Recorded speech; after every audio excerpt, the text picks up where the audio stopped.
Why I Avoid Tracking and Why I Need to Start by Andrew Shell. I bought a course to improve my study skills and time management. I block time on my calendar to work on the course, but I keep missing my study sessions. The irony? The first module of the course talks specifically about urgency trapping, which is exactly why I kept missing those sessions. Each time I set aside time to study, I ended up doing tasks that felt more urgent instead. The course suggests tracking distractions to help manage this problem. But tracking is something I've resisted my whole life. Only recently have I managed to start tracking my diet and finances. I'm already seeing benefits, and I'm making improvements, but this resistance persists. Tracking means facing uncomfortable truths and having to make changes.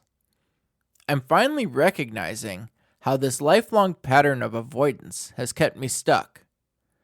To break free, I need to confront not just the habit itself, but the hidden costs that come with it. All of this avoidance doesn't actually eliminate the consequences, just delays them and magnifies their impact. That's why I'm now digging myself out of a mountain of debt and on a keto diet to lose over 100 extra pounds. Procrastination is leading to a life of stress and anxiety.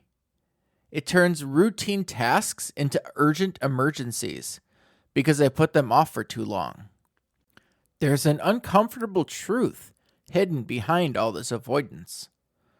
As someone who loves to learn and spends an absurd amount of time on personal growth, I'm realizing I have all the signs of a fixed mindset. I'm someone that avoids failure, discomfort, and responsibility at every turn. The tricky thing about a fixed mindset is that it usually takes root in childhood. While much of mine is a blur, there are a few memories that hint at when those seeds might have been planted. For as long as I can remember, I was a smart kid, although I'm not sure where this started. I recall stories of me reading the encyclopedia in preschool. We got our first computer when I was 5, and I remember helping my first grade teacher with computer problems. By 4th grade, the fixed mindset must have been somewhat established because I remember cheating with my friend to avoid having to work hard memorizing my multiplication tables. In high school, I leveraged my ability to program my calculator to succeed without needing to learn the underlying math concepts. I focused on things that were fun and easy. Fortunately for me, computer programming has historically been fun and easy for me. I've been able to have a successful career without that much effort. This pattern reveals that effort, risk, and the possibility of failure have always felt threatening. Being labeled as the smart kid created an identity trap where I was praised for natural ability, not effort. Challenges felt like evidence that I wasn't who everyone believed me to be. Because of this, I've always felt like a fraud, that one day people will discover that I've been tricking people all along and that I'm really a moron. This generates so much anxiety and has really eliminated my self-worth. Instead of working hard and striving for bigger and better results, I take what I can get. I don't take risks because I don't want to be put in a place that would expose my inadequacies. Why can't I take my own advice? That question stuck with me. It made me realize I needed help figuring this out.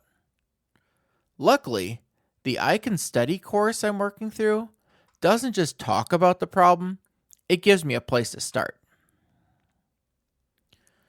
The course talks a lot about the difference between fixed and growth mindsets.